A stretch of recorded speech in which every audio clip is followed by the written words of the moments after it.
नमस्कार प्रिय दर्शकों, स्वागत है आपका हमारे YouTube चैनल। दोस्तों, द्वापर युग के अंत में उद्धव जी भगवान श्री कृष्ण के पास आते हैं और तत्व ज्ञान की प्राप्ति की इच्छा से उन्हें पूछने लगते हैं, हे भगवान, आप ही योगेश्वर हैं, आप ही समस्त योगों का आधार है। आपने मुझे अनेक उपदेश दिए हैं, परंतु हे प्रभु, जो लोग इस संसार की मोह माया में डूबे हुए हैं, उनके लिए कामनाओं का त्याग करना अत्यंत कठिन है। हे प्रभु, जो लोग आपको नहीं जानते, जो लोग आपसे विमुख हैं, उनके लिए तो इस संसार के भोगों का त्याग करना अत्यंत कठिन है। हे भगवान, दर्शकों, हम कहानी शुरू करें और आप इस वीडियो में खो जाएं। इससे पहले अगर आप हमारे चैनल पर पहली बार आए हैं तो हमारे YouTube चैनल सब्सक्राइब करें। प्रिय दर्शकों, अगर आप भी भगवान श्री कृष्ण को सच्चे दिल से मानते हो तो कमेंट में सच्ची श्रद्धा से जय श्री कृष्ण जरूर लिखें। दोस्तों, मैं भी ऐसा ही हूं, मेरी मति मूड हो गई है। यह मेरा है, वह भी मेरा है, इस भाव से मैं आपके माया के खेल में पूरी तरह से फंस चुका हूं। इसीलिए मैं इस सुख दुख के चक्र में फंसा हुआ हूं। कृपया आप ही मुझे इस सुख दुख के चक्र से मुक्त कीजिए, मुझे परम सुख प्राप्त करने का साधन बताइए। इस दुख से भरे संसार में कोई साधारण मनुष्य सुख कैसे प्राप्त कर सकता है? हे प्रभु, आप भूत, भविष्य, वर्तमान, इन तीनों कालों से परे हैं। आप ही सत्य हैं। आप दूसरे के द्वारा प्रकाशित नहीं हैं, आप स्वयं ही प्रकाश हैं। हे प्रभु, इस संसार में आपके समान उपदेश देने वाला कोई देवता नहीं है। ब्रह्मा, इंद्र आदि देवता भी आपकी ही माया से मोहित हो रहे हैं। उनकी बुद्धि आपकी ही माया के वश में है। हे भगवान, चारों ओर के दुखों की अग्नि से जलकर विरक्त होकर मैं आपकी शरण में आया हूं। इसीलिए आप मुझे उपदेश दीजिए कि मैं कैसे परम सुख को प्राप्त कर सकता हूं। भगवान श्री कृष्ण मुस्कुराते हुए कहते हैं, हे उद्धव, मैंने एक पैर वाले, दो पैर वाले, तीन पैर वाले, चार पैर वाले और चार से अधिक पैर वाले इत्यादि अनेक प्राणियों के शरीर का निर्माण किया है। उनमें से मुझे सबसे अधिक प्रिय मनुष्य का ही शरीर है, क्योंकि मनुष्य की आत्मा स्वयं के हित और अहित का निर्णय लेने में समर्थ है। मनुष्य अपने अनुभव के आधार पर स्वयं का हित साध्य कर सकता है। परम सुख प्राप्त करने का साधन मनुष्य के शरीर में ही स्थित है। हे उद्धव, इस विषय में एक प्राचीन इतिहास है जो मैं तुम्हें सुनाने जा रहा हूं। जो भी मनुष्य परम सुख प्राप्त करने की अभिलाषा रखता है, जो इस संसार में चारों ओर से मिलने वाले दुखों से ऊपर उठकर सुख को प्राप्त करना चाहता है, वह इस कथा को पूरा अवश्य सुने। उद्धव जी कहते हैं, हे प्रभु, आपके मुख से इस प्राचीन इतिहास को सुनने के लिए मैं उत्सुक हूं। कृपया आप मुझे वह इतिहास सुनाइए। भगवान श्री कृष्ण कहते हैं, हे उद्धव, वह इतिहास परम तेजस्वी अवधूत दत्तात्रेय और राजा यदु के संवाद के रूप में है। एक समय की बात है, धर्म का ज्ञान रखने वाले राजा यदु ने देखा कि त्रिकालदर्शी ब्राह्मण दत्तात्रेय निर्भय होकर उनके सामने खड़े हैं। तब उन्होंने दत्तात्रेय जी से प्रश्न किया, हे ब्राह्मण, आप कोई काम तो करते नहीं, फिर भी आपको यह अत्यंत निपुण बुद्धिमता कहां से प्राप्त हुई? आप परम विद्वान होते हुए भी एक बालक की भांति संसार में विचरण करते हैं। आपको देखकर लगता है कि आप भाग्य और सौंदर्य से परिपूर्ण हैं, आपकी वाणी से अमृत टपक रहा है, किंतु फिर भी आप जड़, उन्मत्त अथवा किसी पिशाच के समान रहते हैं। आप न तो कोई काम करते हैं और न कुछ चाहते हैं।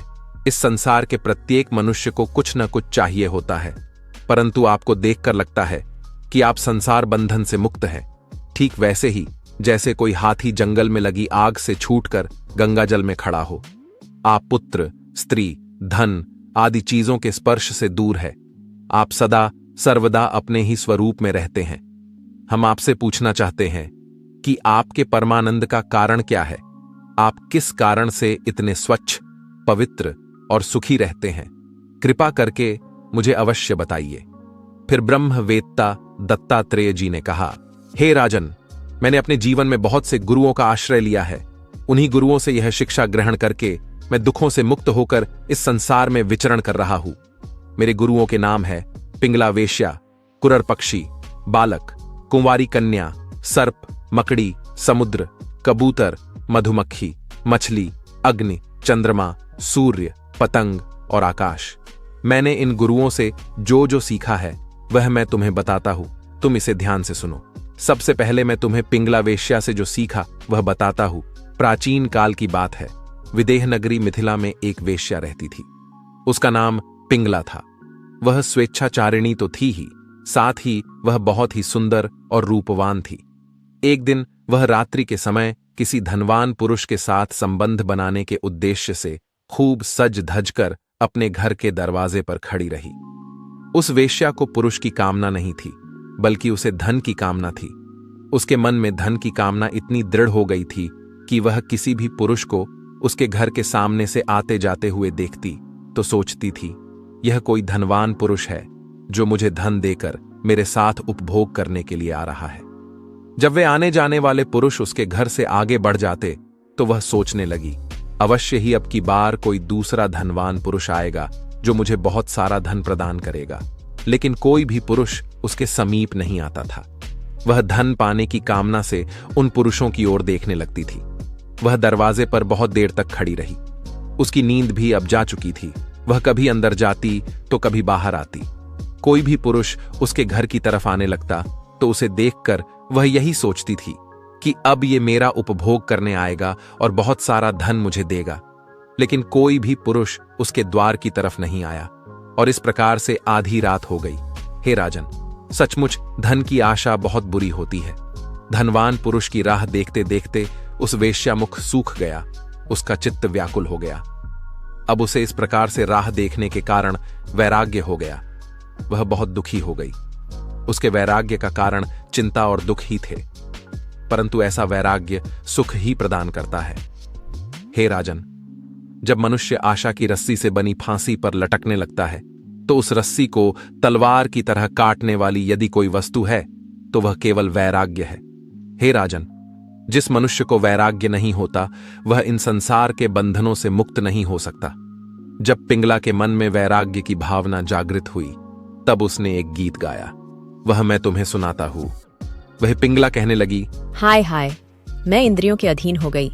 मैं इन दुष्ट पुरुषों से जिनका कोई अस्तित्व ही नहीं है, उनसे धन और शारीरिक सुख की लालसा करती हूँ। कितने दुख की बात है। मैं सचमुच मूर्ख हूँ। देखो तो सही, मेरे हृदय में जो मेरे सच्चे स्वामी भगवान विराजमान है, वे ही वास्तविक प्रेम, सुख और परमार्थ का सच्चा धन देने वाले हैं। इस संसार के पुरुष नष्ट होने वाले हैं और मेरे प्रभु नित्य है। मैं उनको छोड़कर इन तुच्छ पुरुषों का सेवन करने की कामना से छटपटा रही हूँ, जो मेरी एक भी कामना को पूर्ण नहीं कर सकते। उल्टा वे मुझे दुख, भय, रोग, शोक और मोह ही देते हैं। यह मेरी मूर्खता की हद है कि मैं प्रभु में मन लगाना छोड़कर इन तुच्छ पुरुषों का सेवन करती हूँ। बड़े दुख की बात है, मैंने अत्यंत निंदनीय आजीविका वेश्यावृत्ति का आश्रय लिया है और व्यर्थ ही अपने शरीर और मन को पीड़ा पहुंचाई है। मेरा यह शरीर बिक गया। स्त्री लंपट, लोभी और दुष्ट पुरुषों ने इसे खरीद लिया और मैं इतनी मूर्ख हूँ कि जिस शरीर में परमात्मा का वास है उसका उपयोग मैंने संभोग और धन पाने के लिए किया है। मुझ पर धिक्कार है। मेरा यह शरीर एक घर है। इसमें हड्डियों के टेढ़े मेढ़े और तिरछे खंभे लगे हुए हैं। चमड़ी, बाल और नाखूनों से यह भरा हुआ है। इसमें 9 दरवाजे हैं जिसमें से हर समय गंदगी निकलती रहती है। इस शरीर में संचित संपत्ति के नाम पर केवल मलमूत्र है। मेरे अतिरिक्त ऐसी कौन सी स्त्री है जो इस नष्ट होने वाले शरीर को अपना प्रिय समझकर इसका सेवन करेगी। इस संसार में मैं ही सबसे बड़ी मूर्ख और दुष्ट हूँ, क्योंकि अकेली मैं ही अविनाशी परमात्मा को छोड़कर दूसरे पुरुष की अभिलाषा करती हूँ। मेरे हृदय में वास करने वाले प्रभु समस्त प्राणियों के हितैषी, प्रियतम, स्वामी और आत्मा है।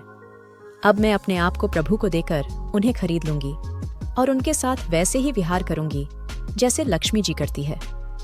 वेश्या खुद से कहने लगी, हे मेरे मूर्ख चित्त, तू बता तो सही, इस संसार के दुष्ट पुरुषों ने तेरे शरीर को कितना सुख दिया है। अरे मूर्ख चित्त, वे पुरुष तो स्वयं पैदा होते हैं और मरते रहते हैं। तू उनके पीछे क्यों पड़ा रहा? क्या देवताओं ने भी भोग विलास करके अपनी पत्नियों को संतुष्ट किया है? वे देवता भी बेचारे स्वयं काल के गड्ढे में पड़े पड़े करार रहे हैं। आज मुझे वैराग्य आ गया है। इससे मुझे प्रतीत हो रहा है कि अवश्य ही मेरे किसी शुभ कर्म से भगवान विष्णु मुझ पर प्रसन्न है, तभी तो मुझे इस प्रकार का वैराग्य हुआ है। यह वैराग्य मुझे कितना सुख दे रहा है। अब मैं भगवान का यह उपकार आदरपूर्वक स्वीकार करती हूँ और शारीरिक सुखों का त्याग करके उन्हीं जगदीश्वर के शरण में जाती हूँ। अब मुझे मेरे भाग्य के अनुसार जो कुछ भी मिलेगा उसी से उदर निर्वाह करूंगी और संतोष के साथ जीवन व्यतीत करूंगी।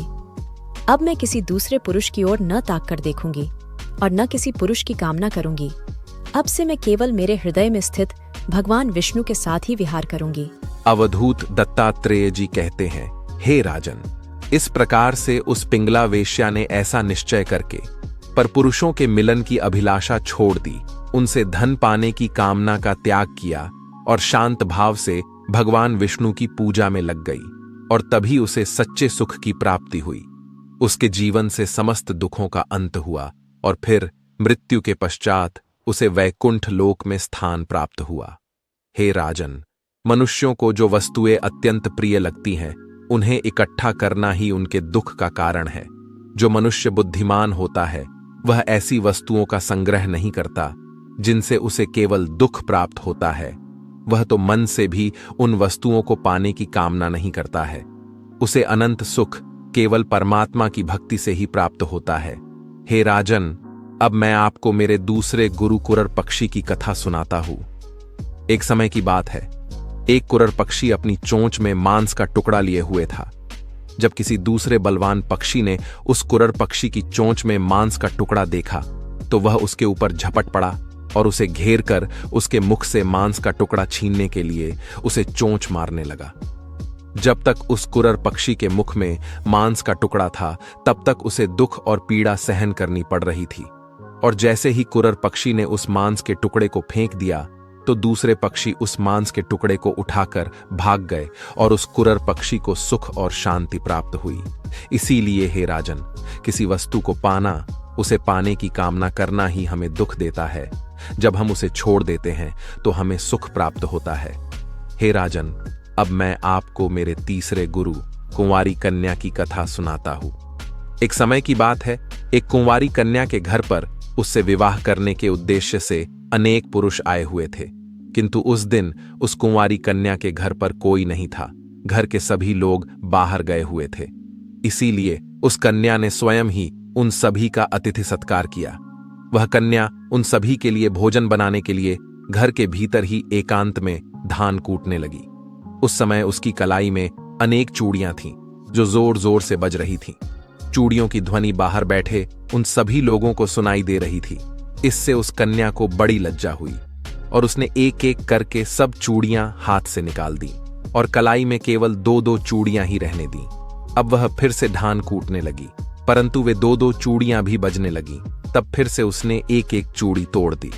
जब दोनों हाथों में एक एक चूड़ी रह गई तब किसी भी प्रकार की आवाज नहीं हुई।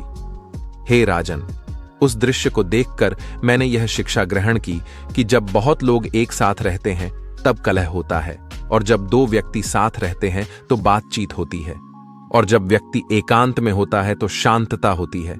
वह अपना मन ईश्वर भक्ति में लगाता है। इसीलिए मनुष्य को उस कुंवारी कन्या की चूड़ी की तरह अकेले ही विचरण करना चाहिए। हे राजन, अब मैं आपको मेरे तीसरे गुरु पृथ्वी के बारे में बताता हूं। मैंने पृथ्वी से उसके धैर्य और क्षमा की शिक्षा ली है। लोग पृथ्वी पर कितना आघात करते हैं, उसे कितनी चोट देते हैं और क्या क्या उत्पात नहीं करते, परंतु पृथ्वी न तो किसी से बदला लेती है और न रोती चिल्लाती है। धीर पुरुष को चाहिए कि वह अपना धीरज न छोड़े और क्रोध ना करे, अपने मार्ग पर ज्यों का त्यों चलता रहे। यह संसार मोह माया में फंसा हुआ है। अहंकार के कारण, जलन के कारण वे तुम पर चोट करेंगे, किंतु मनुष्य को शांत और संयमी रहना चाहिए। हे राजन, अब मैं आपको मेरे तीसरे गुरु शरीर के भीतर रहने वाले वायु के बारे में बताता हूं। मैंने शरीर के भीतर रहने वाले प्राण वायु से यह शिक्षा ग्रहण की है कि जैसे वह शरीर में रहकर भोजन की इच्छा रखता है और भोजन प्राप्त होने पर संतुष्ट हो जाता है, वैसे ही साधक को चाहिए कि जितना आवश्यक हो उतना ही भोजन करना चाहिए। इंद्रियों की लालसा से अधिक भोजन नहीं करना चाहिए। इसका अर्थ यही है कि मनुष्य को वस्तुओं का उपभोग उतना ही करना चाहिए जिनसे बुद्धि विकृत न हो, मन चंचल न हो और वाणी में व्यर्थ बातें न लग जाएं। शरीर के बाहर रहने वाले वायु से मैंने यह सीखा है कि जैसे वायु को अनेक स्थानों पर जाना पड़ता है, परंतु वह किसी स्थान के प्रति आसक्त नहीं होता। वह दूसरों के गुण और दोष को नहीं अपनाता। वह कभी किसी एक स्थान की लालसा में एक स्थान पर नहीं रुकता, सतत बहता रहता है। ठीक वैसे ही मनुष्य